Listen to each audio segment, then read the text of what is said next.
Or do you think that all things are lawful? That line references Dostoevsky. He wrote allegorical epics that were world renowned because people could relate to his characters' angst and their questioning of modern life.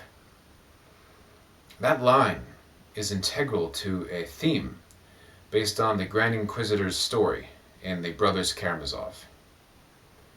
I understand why that line was cut from the movie. It's obscure and so its meaning might be lost. Still, I feel it's important because the meaning behind all things are lawful has been misunderstood through the 20th century. Its misconstrued meaning has influenced Western civilization as we know it. I'm not a well-read person, but from what I've read, there is a bridge between Dostoevsky, who is a devout Christian, and Ayn Rand, who is a secular objectivist, and the morals that these authors have conveyed. I'm certain that Rand's influences included existentialism, a way of thinking and understanding that the world, which is originally expounded by Jean-Paul Sartre. Sartre supported his treatise with an axiom based on Dostoevsky's text. Sartre said, if God does not exist, everything would be permitted. Now, just because Dostoevsky wrote about characters who challenged spiritual concepts and voiced existential questions, it doesn't mean that Dostoevsky himself was an atheist nor an existentialist. The author's character, Ivan Karamazov, a man in crisis, his soul on the brink, he spoke the words, all things are lawful. Ivan's younger brother, Alexis, religiously devout and idealistic, countered that if all things are lawful, then there is no sin. The phrase, it originated in the Christian New Testament, Corinthians 10:23. All things are lawful, but not all things are profitable. All things are lawful, but not all things edify. In layman terms, that means we are free to do all things, but there are some things, none of which we should do. We are free to do all things, but not all things are for the common good.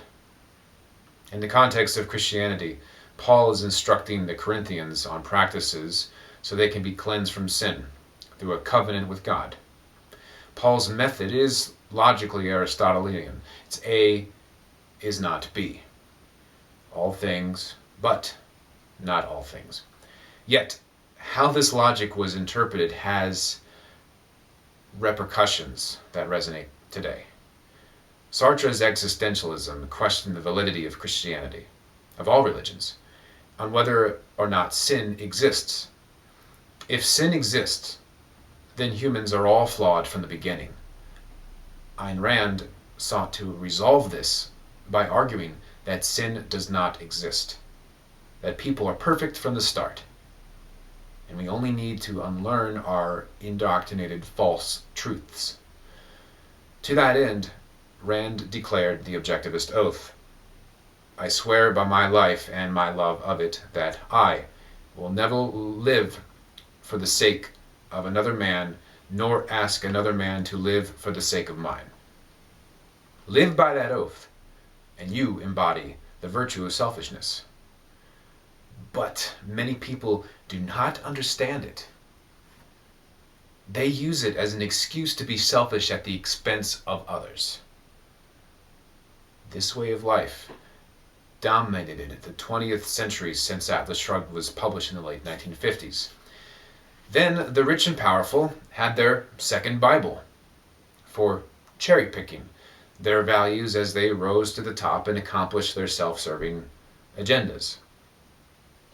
Now, of course, not all rich and powerful people are bad, and not all not all these books, well, they're not the source for blaming. It's what's in our hearts, what we choose to take from the books, what we choose to believe according to our own direction of our own moral compass. I believe in an unwritten rule that is logically inferred from Ayn Rand's oath. A rule of reciprocity. If two people act on Rand's oath, serve their own interests first, and find that they can serve each other in equal value, equal trade, then the ethic of reciprocity is fulfilled. The way I see it, this is the bridge between the two schools of thought, where Dostoevsky offers a spiritual perspective and Rand offers an individualistic one. Both are moral, and both are conducive to building up a community to edify. Whether you are Paul instructing the Corinthians, or Sartre liberating the secular humanists, or the secular humans, no matter what gender, color, or partisan line, we all have a community to edify. In my story, Casualties of the State, the screenplay, the cabal of war profiteers believe that all things are lawful. So, they are willing to serve their own interests at the expense of others.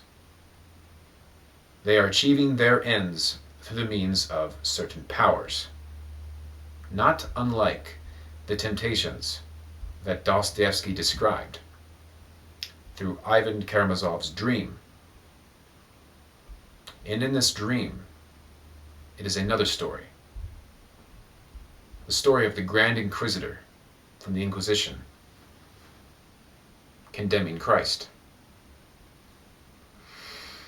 As many of you know, Christ rejected the temptations offered by the terrible spirit of self-annihilation and destruction.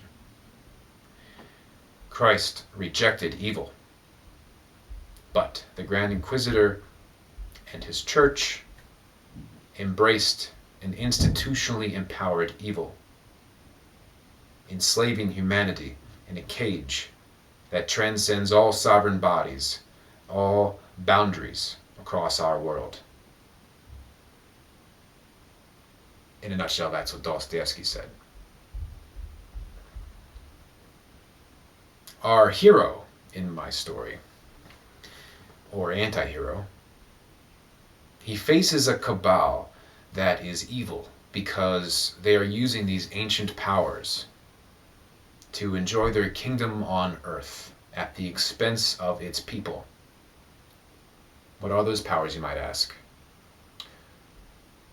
Let's put it this way. Christ was offered by the devil three powers, three temptations. Christ embodied three gift to humanity. One was miracle, another was mystery, and the other was authority. Now, he expressed these three gifts in a form of love in order to free humankind.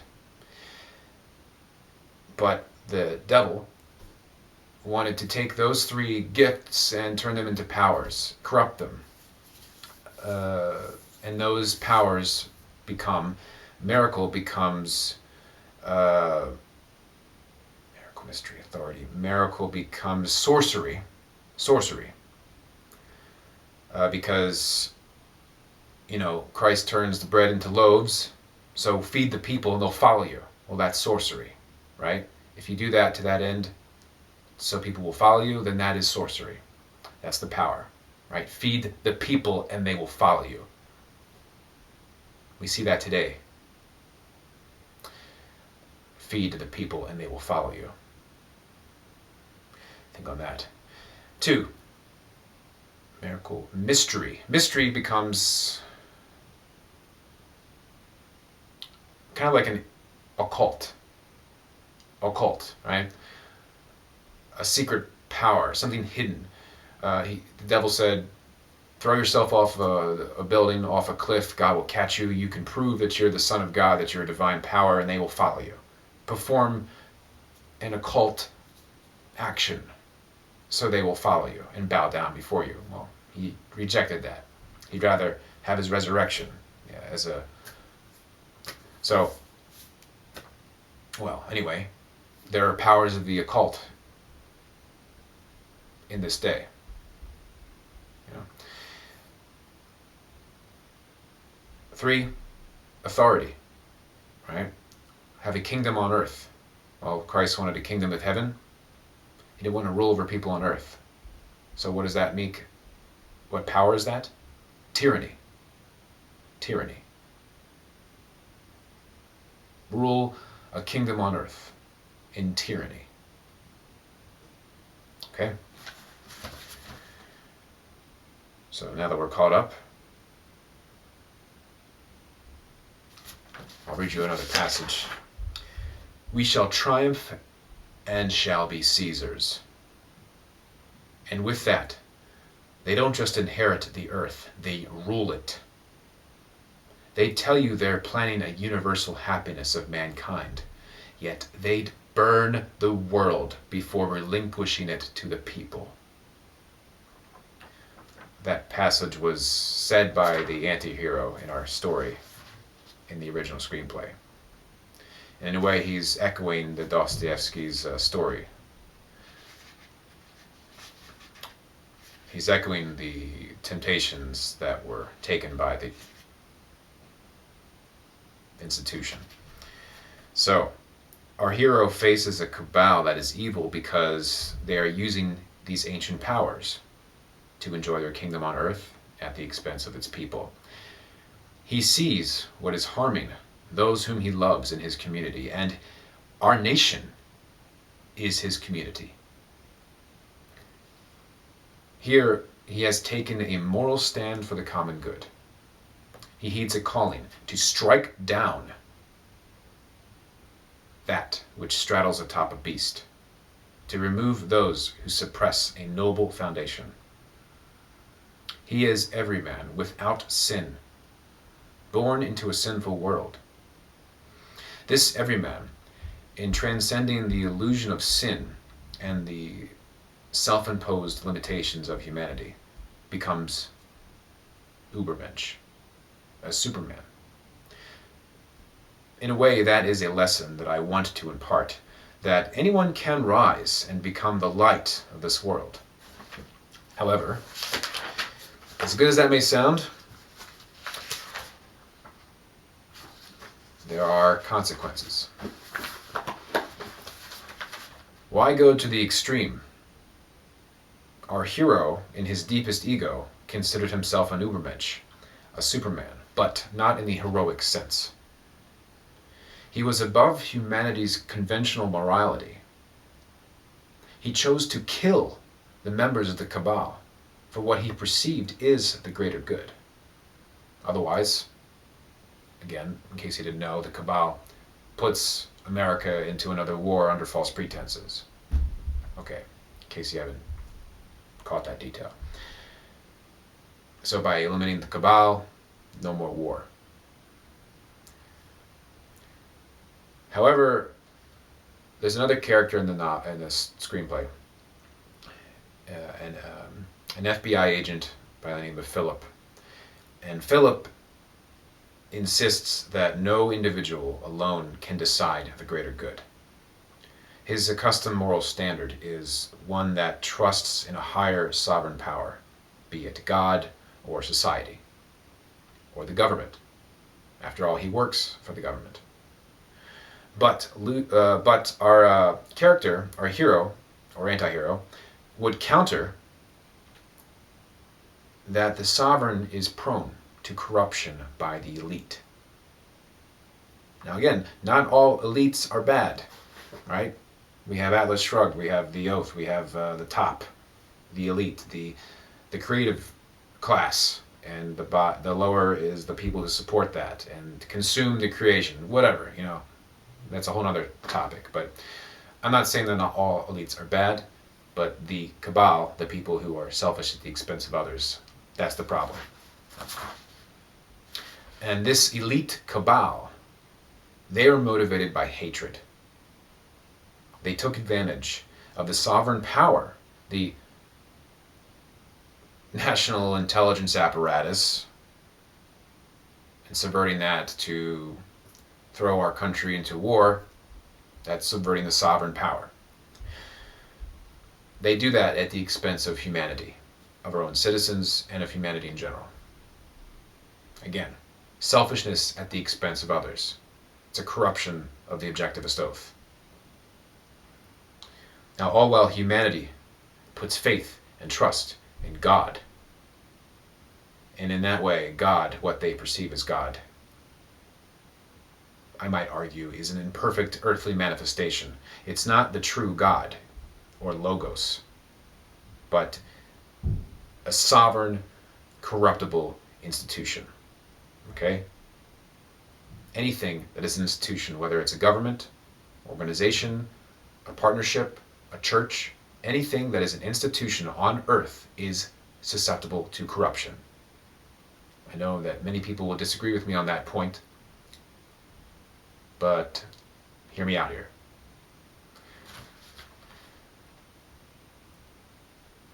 Our hero, or anti-hero, steps outside of humanity to eliminate this cancer, this cabal.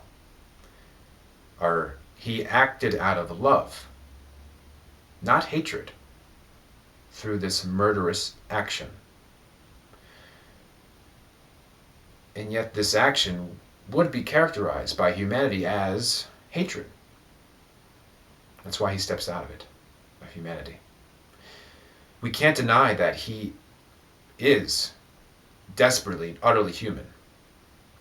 Yet, he is extraordinary for embracing the light and the dark toward his own end. Now, is this end right or wrong? Good or evil?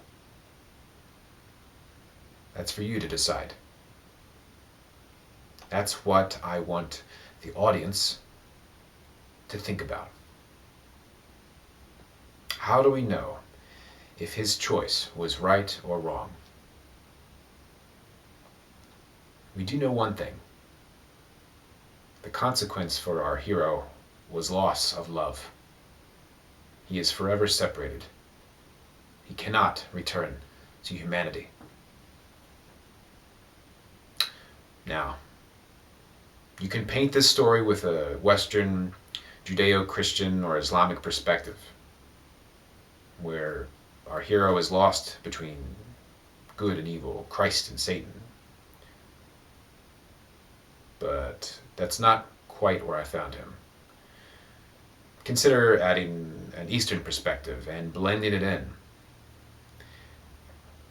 He is forgive me if I mispronounce, because I'm not all that well read, but forgive me. He is a Dharma Pala, or Dharma defender. Now, Dharma is a key concept with multiple meanings in various religions, but in this case, we're looking at Hindu and Buddhist concepts about a right, correct way of living, a cosmic law and order. That's what Dharma is. So he is defending that. It's like an Ubermensch, but more. And a Dharma defender is a wrathful deity, a protector of the law. Now that, a Dharma Pala, originates from, again, forgive me, Vajrayana Buddhism. Now, Vajrayana is a kind of Buddhist thought and practice that emerged in 6th century India.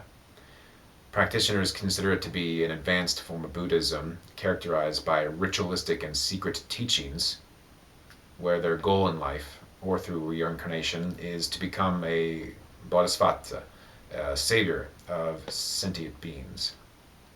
I find that interesting because secret teachings, you have a Dharma defender, which by its nature arises out of secret teachings and secret knowledge, not well known by humanity as a whole, and fighting against the cabal, which by its nature is a hidden, secret manifestation.